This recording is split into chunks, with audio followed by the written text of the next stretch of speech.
एक तरफ तो कांग्रेस के नेता राहुल गांधी वोट चोरी का राग अलाप रहे हैं, तो वहीं दूसरी तरफ कांग्रेस के बड़े नेता इस्तीफा देकर भाग रहे हैं। राहुल गांधी कांग्रेस और विपक्ष के नेताओं को एकजुट नहीं रख पा रहे, तो देश के लोग उनका साथ कैसे देंगे? ये बात राहुल गांधी को समझ ही लेनी चाहिए। लगातार मिल रही हार से परेशान गांधी ने अब वोट चोरी का जो नया शगुफा छोड़ा है, वो भी अब फ्लॉप हो गया है। मतलब 4 दिन की चांदनी फिर अंधेरी रात। राहुल गांधी ने वोट चोरी के मुद्दे पर कुछ दिनों तक तो खूब हल्ला मचाया, लेकिन अब तो वो कुछ बोल भी नहीं पा रहे, क्योंकि देश के सामने वो खुद एक्सपोज हो चुके हैं कि उनके पास कोई सबूत नहीं। उनके आरोपों के बाद अब चुनाव आयोग ने हलफनामा देने के लिए कहा तो वो भाग खड़े हुए, जिसके बाद दूध का दूध और पानी का पानी हो गया। वहीं मद्रास हाईकोर्ट में एक जनहित याचिका को खारिज कर याचिकाकर्ता पर 1 लाख रुपए का जुर्माना लगा दिया गया, जिससे साफ हो गया है कि राहुल गांधी कोर्ट में क्यों नहीं जा रहे। अगर उनके पास सबूत होता तो वो कोर्ट जरूर जाते, लेकिन दर्शकों, कोर्ट ने आरोप लगाना काम नहीं आता, सबूत भी देने होते हैं। वहीं अब बड़े नेता ने पार्टी की पोल खोल दी है। क्या है पूरी खबर, बताते हैं आपको इस रिपोर्ट में। दर्शकों, कांग्रेस के लोग राहुल गांधी के भरोसे हैं, लेकिन राहुल गांधी कांग्रेस को एकजुट नहीं रख पा रहे। पिछले कुछ सालों में कांग्रेस ने अपने कई बड़े और ताकतवर नेताओं को खो दिया है। इनमें ज्योतिरादित्य सिंधिया से लेकर महाराष्ट्र के पूर्व मुख्यमंत्री अशोक चौहान के अलावा जितेंद्र प्रसाद, गौरव वल्लभ, हेमंत बिस्वा शर्मा, रणवीर सिंह बिट्टू, सुनील जाखड़, कैप्टन अमरिंदर सिंह, आरपीएन सिंह जैसे कई बड़े नेता शामिल हैं। इसके अलावा भी कांग्रेस के कई युवा नेता बीजेपी में शामिल हो चुके हैं, जिसकी फेहरिस्त बहुत लंबी है।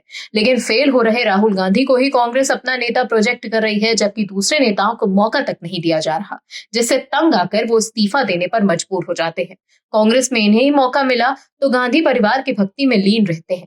वहीं जो नेता ऐसा नहीं करना चाहते, वो इस्तीफा देकर कांग्रेस की पोल खोल देते हैं। वहीं अब महाराष्ट्र में स्थानीय निकाय चुनावों की सरगर्मी के बीच राज्य के पूर्व मुख्यमंत्री अशोक चौहान ने एक बम फोड़ा है। चौहान ने आरोप लगाया है कि कांग्रेस में मेरा राजनीतिक करियर खत्म करने की रची गई थी साजिश। मैंने 14 साल तक का वनवास भोगा। महाराष्ट्र कांग्रेस के प्रभावशाली नेताओं में शामिल रहे अशोक चौहान ने लोकसभा चुनावों से ठीक पहले फरवरी 2024 में कांग्रेस छोड़कर बीजेपी की सदस्यता ग्रहण की थी। चौहान ने बीजेपी की तारीफ की थी। उन्होंने कहा कि बीजेपी ने मुझे पूरे सम्मान के साथ पार्टी में लिया है। आपको बता दें, चौहान जब कांग्रेस से बीजेपी में गए थे, तब उन्होंने काफी मर्यादा रखते हुए ज्यादा कुछ बोलने से मना कर दिया था। पूर्व मुख्यमंत्री अशोक चौहान वर्तमान में बीजेपी के महाराष्ट्र से राज्यसभा के सदस्य हैं।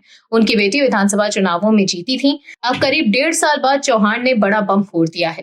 कांग्रेस पर निशाना साधते हुए उन्होंने कहा कि मुझे राजनीति में खत्म करने की कोशिश की गई, लेकिन हम बच गए।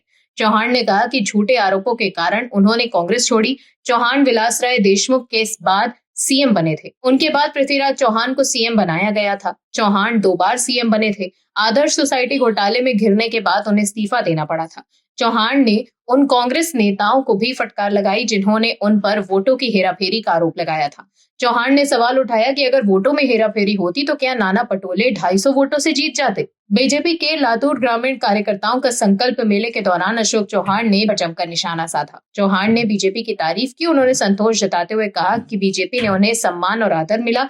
बीजेपी ने उन्हें सम्मान के साथ पार्टी में दिया और उन्हें वहां काफी आदर मिला। बीजेपी ने उन्हें सम्मान के साथ पार्टी में प्रवेश दिया, जिसकी बदौलत आज वो सांसद हैं। चौहान ने आगे कहा, मराठा समुदाय को आरक्षण देते समय किसी के आरक्षण पर कोई असर नहीं पड़ेगा। चौहान ने कहा कि मुख्यमंत्री ने ये कहा है कि मराठा समुदाय को निजाम के शासनकाल के दौरान राजपत्र में दर्ज प्रविष्टियों के आधार पर आरक्षण मिलना चाहिए। उन्होंने कहा कि सीएम फडणवीस ने कहा है कि किसी और का आरक्षण प्रभावित नहीं होता। तो देखा आपने कैसे इस्तीफे के 1.5 साल बाद अशोक चौहान ने कांग्रेस की पोल खोल दी। आप दर्शकों से विनम्र निवेदन है कि चैनल को सब्सक्राइब जरूर करें